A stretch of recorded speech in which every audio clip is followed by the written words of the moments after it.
Hello বন্ধুরা, কেমন আছো? আশা করি সবাই ভালোই আছো। তো পাশে একটা দিদির বাড়ি যাচ্ছি।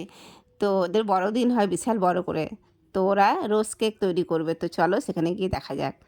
তো এখানে চলে এসেছি। এই যে এরা সমস্ত কিছু উপকরণ দিয়ে ভাজতে বানিয়ে মানে এটা গুলে ভাজতে বসেছে। তো এবার ব্যাপারটা কি, আমি একটু আগে আসতে পারিনি। উপকরণ অনেক কিছুই লাগে। তো এর মধ্যে ময়দা, ডিম, একটা পরিমাপ আছে। আর সুজি, কেউ চালের আটা।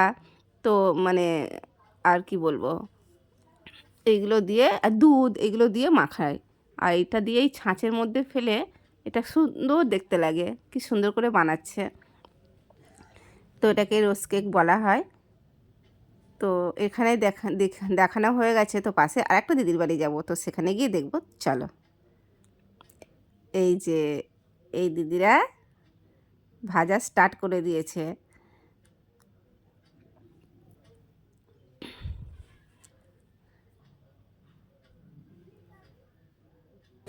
পিঙ্কি কখন এসছো তুমি?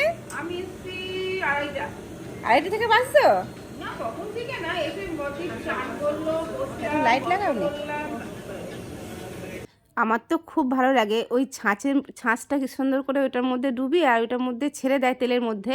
আর ওই ছাঁচ থেকে না ছেড়ে যায়, খুব সুন্দর ফুলের মতন বেরিয়ে আসে, খুব ভালো লাগে দেখতে।